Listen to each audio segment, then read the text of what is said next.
Je n'ai pas mis mon pays au service de l'économie étrangère. Bonjour téléspectateurs, nous sommes avec vous dans cette émission Congo Avenir. Nous voulons discuter avec vous pour réveiller la conscience des peuples congolais. Moi c'est Mapenzi Manieboa. Nous serons ensemble avec notre confrère Goudoura Noura. Il est juriste communicateur des partis politiques LJD, ici à Ovira. C'est un parti politique de cher notre ancien ministre Matata Mpogno.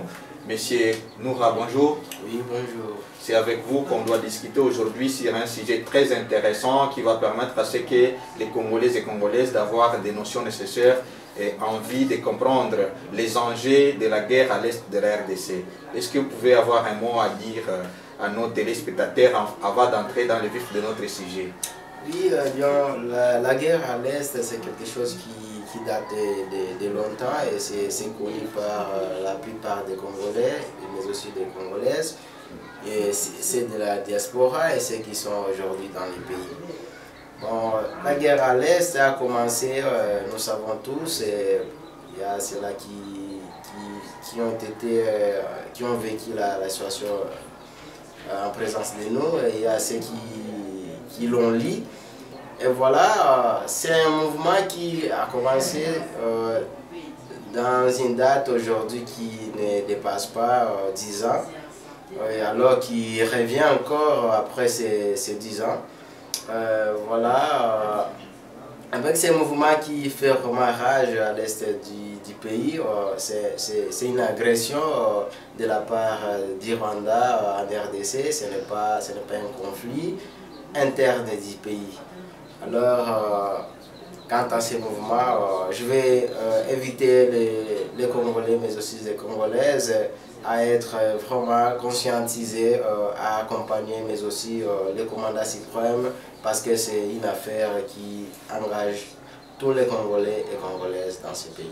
Oui, merci Monsieur Noura. Vous savez, aujourd'hui, nous allons discuter avec vous sur un thème intitulé « À qui profite la guerre à l'est de la RDC ?» Donc, dans cette émission d'aujourd'hui, on doit essayer de brosser pour arriver à comprendre qui sont derrière la guerre à l'est de la RDC et qui en profite réellement. Est-ce qu'au niveau intérieur, il y a aussi des Congolais et Congolaises qui en profitent de cette guerre? Au niveau extérieur, est-ce que ce sont les institutions internationales, les multinationales? Est-ce que ce sont les soi-disant organisations internationales qui en profitent sur le plan personnel ou soit collectif?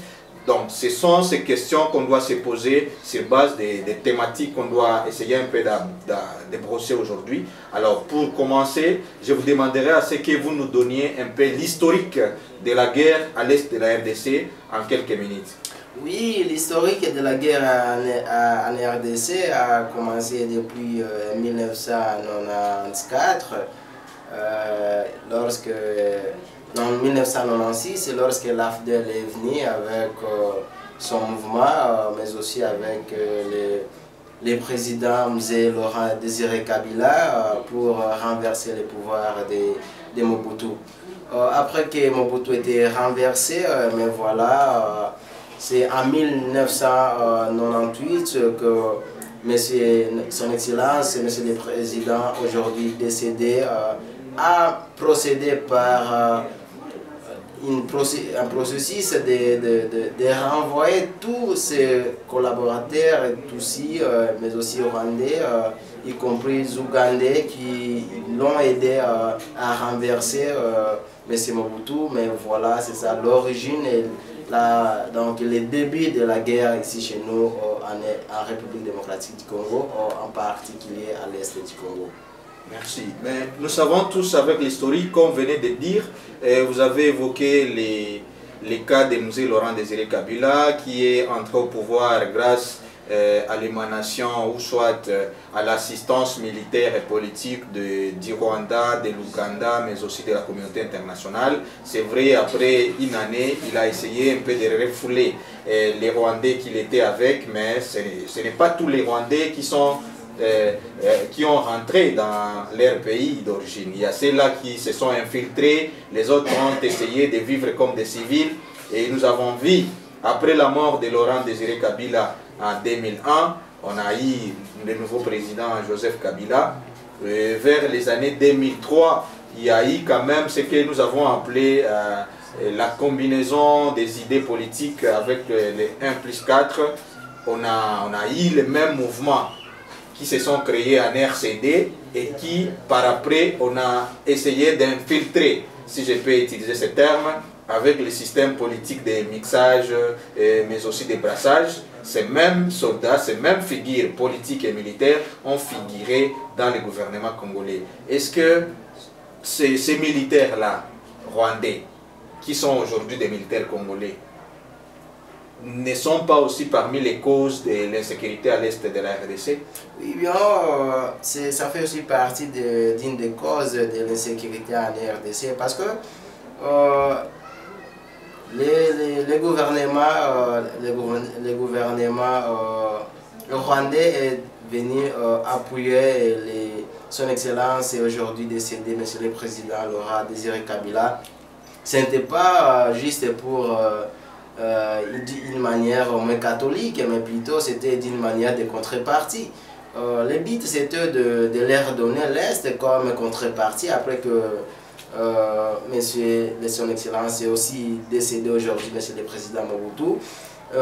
Lorsqu'ils l'ont renversé, vraiment, monsieur son excellence Laurent Désiré Kabila il est compris par le gouvernement mais aussi les milices qui l'ont appuyé du Rwanda que M. Laurent a boycotté les accords qu'il a signés pour les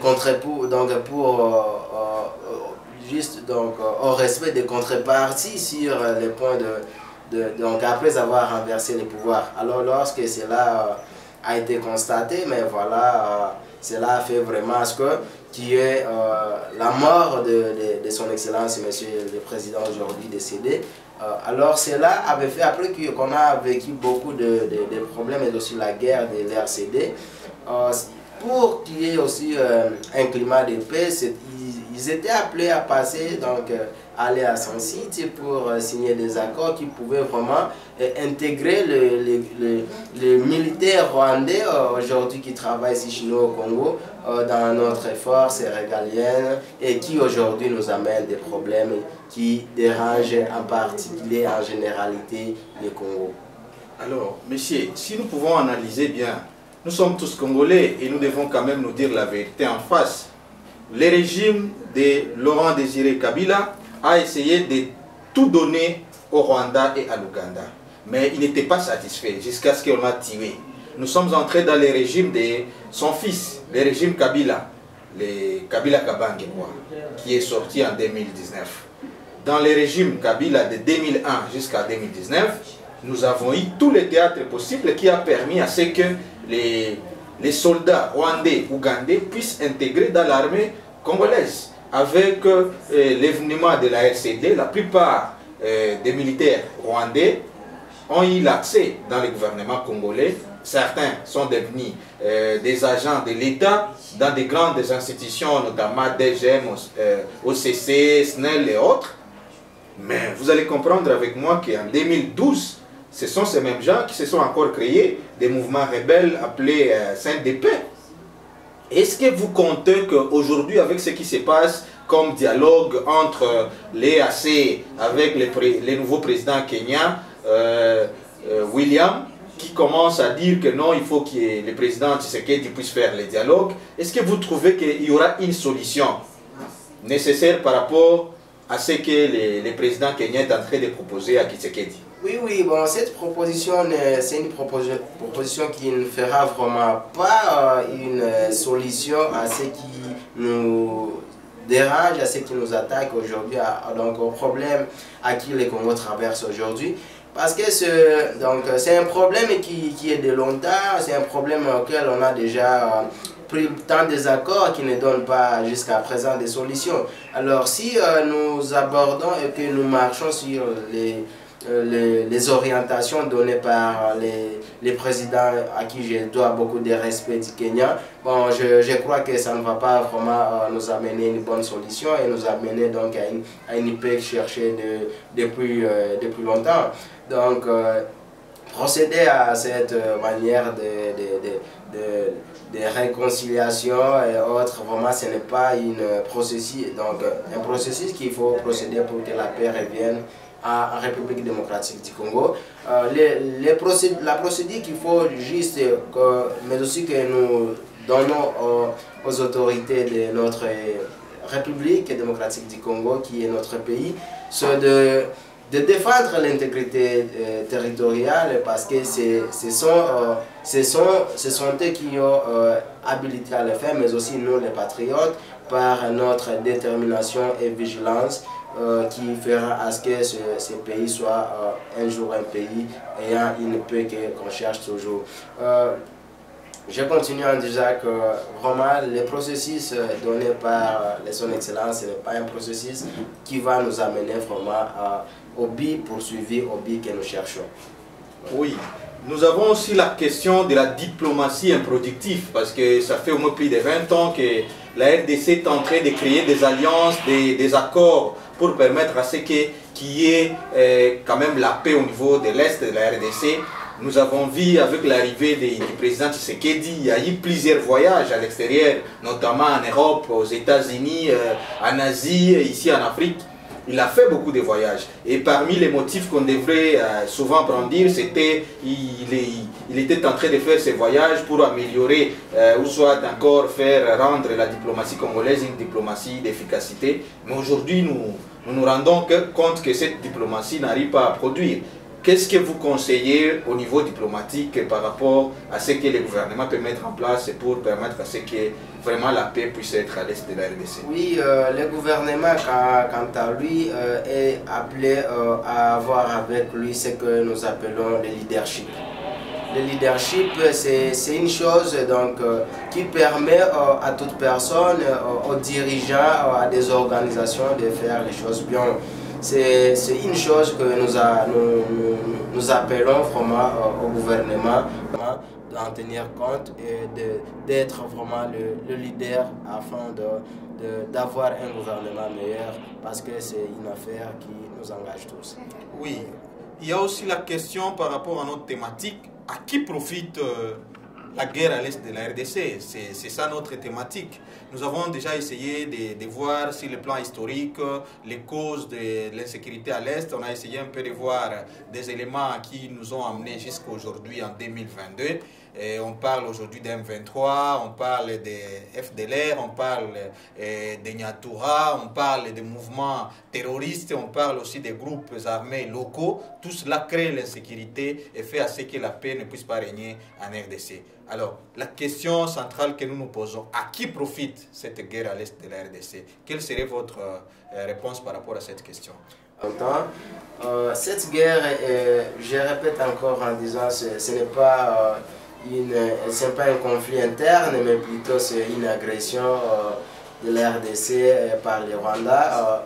Alors, quant à ce sujet, bon, c'est quelque chose qu'il faut juste amener, appeler au gouvernement rwandais, mais aussi au gouvernement ougandais, à retirer ces hommes, parce que ce pays, c'est un pays qui a aussi droit à l'intégrité, aussi pour éviter à ce que dans l'avenir, qu'il n'y ait pas aussi des problèmes diplomatiques qui fera à ce qu'il y ait des conflits entre des pays ayant déjà une frontière déjà partagée. Alors, quant à cela, nous sommes censés, donc, quant à moi, j'invite au gouvernement du Rwanda, mais aussi au gouvernement de l'Ouganda, quant à lui, de retirer ces hommes. Parce que selon ces déclarations, ils ont déclaré que la RDC garde ces milices. Donc, ce sont les milices du Rwanda qui sont ici en République démocratique du Congo, mais aussi l'Ouganda aussi déclare qu'il y a aussi des milices qui sont ici en République démocratique du Congo, dont la République démocratique du Congo est en train de financer, d'appuyer pour, c'est pas renverser les gouvernements en place, soit de Kigali ou de l'Ouganda. Alors, quant à cela, ce n'est pas une chose vraie quand même. Parce qu'il faut se demander où est les milices là que nous appelons les AFDEL. Ce sont des milices qui jusqu'à présent, lorsque vous les recherchez, c'est impossible de les trouver, bien qu'ils soutiennent que ce sont les milices soutenues par la RDC. C'est une chose vraiment impossible, parce que ces milices ne sont pas vraiment trouvées. Ils ne peuvent même pas déclarer que c'est dans tel endroit où on peut vraiment les localiser, où ils se préparent pour vraiment venir affronter ou renverser le pouvoir soit du Rwanda ou bien le pouvoir de l'Ouganda. Vraiment, ce sont des choses qui ne sont pas totalement fondées, mais aussi ils ont procédé par le dire qu'il fallait que nous procédons par le dialogue. Quant à moi, je ne vois pas vraiment que c'est là c'est vraiment un chemin qu'il faut procéder. Parce que si nous voyons la réalité des choses, s'ils disent que non, vraiment, ici chez nous, il y a les milices qui sont là pour renverser les Rwandais et qui nous demandent de réconcilier avec le M23. Pourquoi aussi ne décident pas bon, de réconcilier avec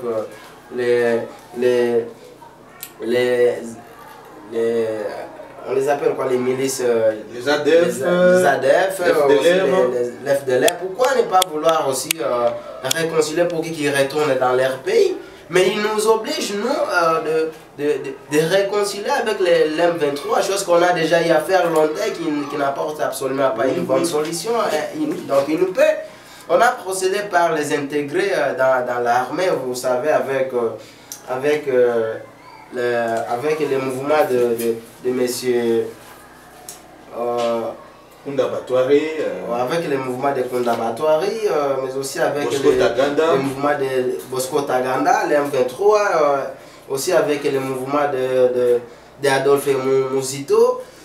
Tout ça, vous voyez que ce sont des choses qui, quand nous procédons par une manière de réconciliation, ce n'est pas vraiment un chemin de paix en République démocratique du Congo. Alors, il nous faut, nous, donc, de procéder par une défense de notre intégrité territoriale. Et lorsqu'ils décident à ce que nous réconcilions avec les M23, oui, d'accord. Mais quant à moi, je les rappelle aussi de réconcilier avec les ADF de façon qu'ils retournent dans leur pays d'origine, le Rwanda, mais aussi l'Ouganda, de façon que la paix règne dans les territoires de tous les pays, le Rwanda, Ouganda, mais aussi la République démocratique du Congo aujourd'hui, dans une période de guerre matin, midi et soir. Oui, si je vous ai écouté, M. Nouro, vous essayez un peu de dire que c'est les Rwandais qui en profitent, l'Ouganda, et ils essayent un peu d'utiliser des politiques, des diplomaties en demandant à ce que la RDC puisse négocier avec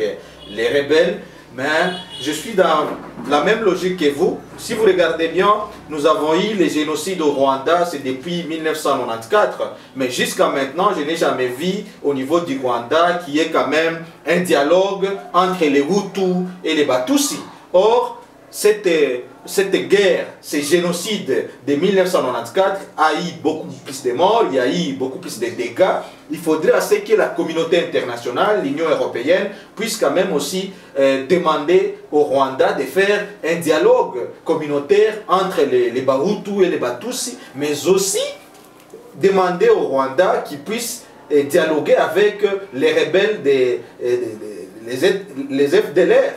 Voyez-vous? Donc, c'est à nous aussi, peuple congolais, au niveau local, de voir est-ce qu'il y a aussi les peuples congolais, les autorités congolaises, les intellectuels congolais, et il y a aussi les opérateurs économiques congolais qui en profitent de cette guerre. Parce que c'est ça la question nécessaire qu'on doit se poser. Qui profite de cette guerre? Au niveau interne, d'abord. Parce qu'on a déjà vu au niveau externe, on voit les Rwandais, on accuse l'Ouganda, on accuse la communauté internationale, mais au niveau interne, qui en profite de la guerre? Est-ce qu'ils sont des politiciens? S'ils sont des politiciens, ils sont qui vraiment? Est-ce qu'on peut être en mesure de l'identifier? S'ils sont des opérateurs économiques, sont des qui? Parce que je vous rappelle une chose. Il n'y a pas longtemps ici que le président de l'Assemblée nationale, M. Mbosso, avait recommandé aux députés de quitter l'armée, de quitter les groupes armés. Donc, une grande personnalité comme Mbosso, c'est déjà une vérité qu'il donne aux députés. Dans l'Assemblée nationale, il recommande à ce que les députés de l'Est puissent quitter, se désolidariser avec les groupes armés. Qu'est-ce que vous avez quand même à nous relever par rapport à ces propos de Monsieur le Président de l'Assemblée nationale Mbosso? Oui, Monsieur le Président de l'Assemblée, à qui je respecte beaucoup, avait raison quant à moi. Parce que quant au profit interne de cette guerre, vous vous rendrez compte que les hommes politiques aussi de la République démocratique du Congo sont aussi parmi les instrumenteurs de ces groupes armés, de ces rebelles, de ces milices et de pays étrangers qui viennent aussi nous agresser dans notre pays. Lorsque son Excellence, à qui je dois beaucoup de respect, M. Mbosso avait invité les députés d'abandonner les groupes armés, c'est une vraiment réalité qui est vérifiable, mais qui se cache donc qui se cache à l'intérieur de leur conscience. Si les politiques congolais n'arrivent pas vraiment à abandonner ces pratiques, vraiment, c'est aussi parmi les critères qui fait à ce que cette guerre continue. Parce que je me rappelle, il y a des fois certaines autorités, quand il y avait un congrès, ils se sont dit que pour que cette guerre cesse, il fallait que nous qui l'ont commencé procède par une procédure de la finir. Vous voyez que ce sont juste des pratiques instrumentalisées par donc quant à la situation interne instrumentée par les hommes politiques de la place. Alors vraiment, cette invitation, moi aussi, quant à moi, j'appelle leur conscience vraiment à se désolidariser de ces mouvements, de ces pratiques, parce que ce sont des pratiques qui nuisent vraiment à l'intégrité de l'État, mais aussi qui nuisent aussi au jour futur de ces enfants. Parce que aujourd'hui, normalement, vous pouvez être député, vous pouvez être un homme politique, mais vous aurez une descendance. Et lorsque vous laissez votre descendance dans une vie vraiment... Nous sommes dans la conclusion de notre émission. On était en train de débattre avec notre confrère Noura. La thématique était sur à qui profite la guerre à l'est de la RDC. Et notre confrère vient de montrer à quel niveau où l'insécurité à l'est de la RDC, pour la terminer, il faudra que l'économie de la RDC soit aussi forte, mais aussi que nous ayons une justice équitable et juste. Mais aussi, on doit comprendre qu'un pays doit être à mesure de se prendre en charge. Lorsque le gouvernement congolais doit beaucoup plus tirer des leçons de notre histoire, cela doit l'amener aussi à comprendre qu'un gouvernement souverain doit dépendre de ses capacités sécuritaires, doit dépendre de ses capacités économiques, au-delà de ce que fait l'EAC avec le pouvoir étranger, avec les militaires du Kenya, aussi de l'Ouganda et du Rwanda. Nous devons tenir compte de nos capacités militaires, nous devons donner l'espoir à notre armée, nous devons donner confiance à notre armée. Donc, il faudrait que le gouvernement congolais essaye un peu de redresser son armée, essaye un peu de mettre de l'ordre dans les conseils de sécurité de la RDC, mais aussi tenir compte des besoins ressentis de la population de l'Est, surtout des Nord Kivu.